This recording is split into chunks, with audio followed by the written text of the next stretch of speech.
السلام عليكم ورحمة الله. ازيكم احلى متابعين؟ عاملين ايه؟ النهاردة ان شاء الله هنعمل مع بعض فيديو القلقاس. والقلقاس من الاكلات الجميلة جدا، انا شخصيا بحبها جدا جدا.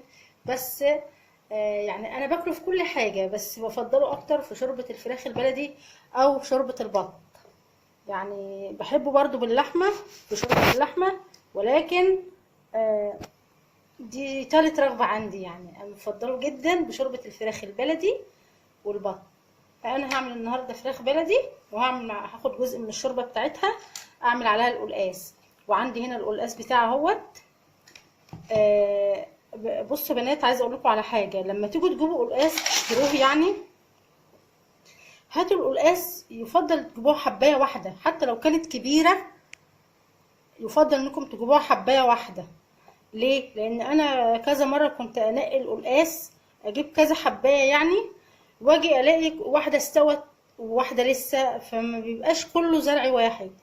فلما بدات اجيبه، يعني مثلا هجيب كيلو اجيبه حبايه واحده، اوزنها حبايه، كيلو كيلو وربع زي ما تطلع معايا.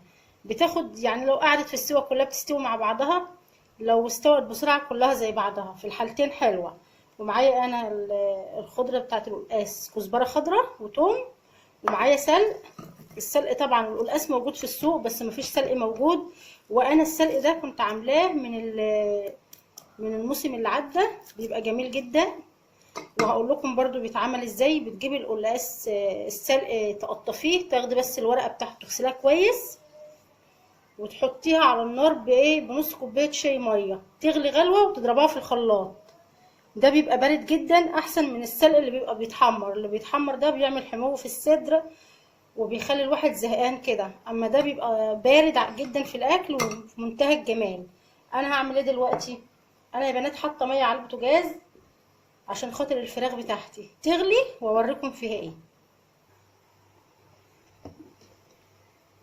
بصوا كده يا بنات، انا كنت حاطه في الميه بتاعت الفراخ، حطيت بصله وطماطميه وورق لورا، حبهان ومستكه، والملح وشويه زعتر. انا في الفراخ والبط واي لحوم بيضه بحب اضيف الملح مع الحاجه في الاول. اما اللحوم الحمراء دي بسيبها لما تاخد سواها وبعدين اضيف لها الملح. هحط بقى الفراخ بتاعتي، بسم الله.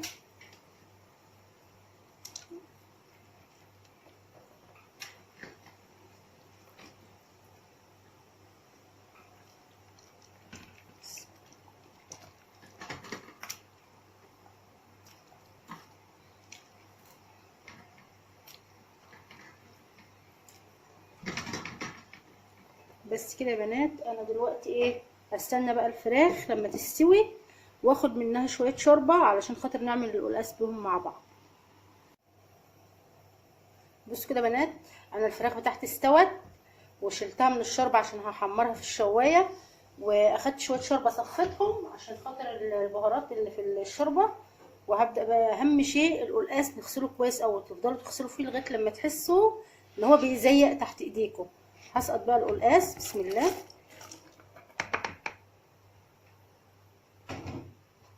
واحط السلق يا جماعه معاه.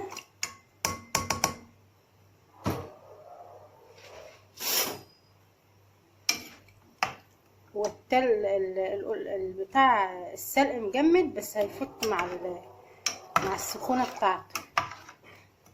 واول ما يجي يدخل في السوا يا بنات، هنعمل الدقه بتاعته وناخد منها جزء ونحطها عليه، وهوريها لكم برضو لما اجي احمر الدقه بتاعته. بصوا يا بنات، انا كده القلقاس بتاعي دخل في السوا اهوت. هاخد ايه بقى يا بنات؟ هاخد حته من التحديقه بتاعته اللي انا بعملها له، الطشه بتاعته، حته قد دي كده، واحطها معاه وهو بيغلي قبل ما تتحمر، يعني كزبره بتوم كده. تمام. هغطي عليه بقى يا بنات كده، وهوريكم بقى التحديقه وانا بحمر.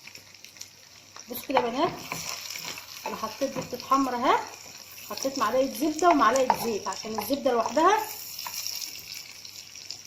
ممكن تتحرق.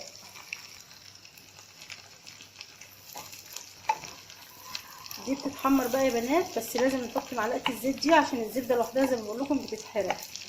دي بتتحمر وبعد كده بنطشها فوق القلقاس.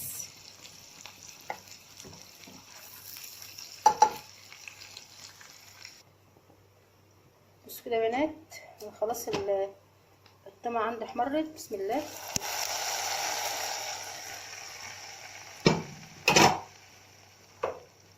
ثانيه واحده.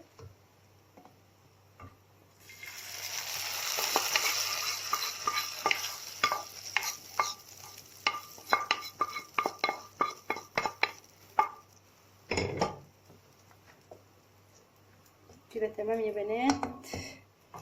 عايزه اقول لكم ريحته روعه روعه.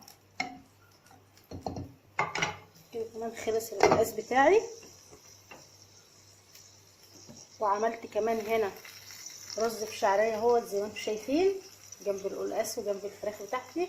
ان شاء الله هحمر الفراخ واوريكم الاكل في الاخر.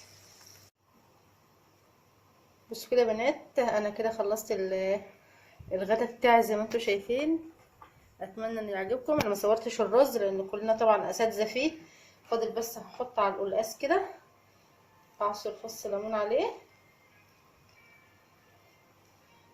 والفراخ بتاعتي يا بنات انا ما بحبش احمر الحاجه ولا في زيت ولا في سمنه الا اذا اضطرتني الظروف بقى وكنت مستعجله، لكن انا بحب جدا احمر تحت الشوايه عشان خاطر لو في اي نسبه دهون فاضله فيها بتنزل مع تحمير الشوايه. يا رب يكون فيديو النهارده عجبكم ويكون خفيف عليكم، ولو عجبكم جربوه، واتمنى منكم التعليقات الجميله اللي انتوا بتكتبوها لي. والى اللقاء في فيديو جديد باذن الله. السلام عليكم. لا تنسوا الإعجاب بالفيديو والاشتراك في القناة تشجيعا لنا لنستمر بنشر المزيد إن شاء الله.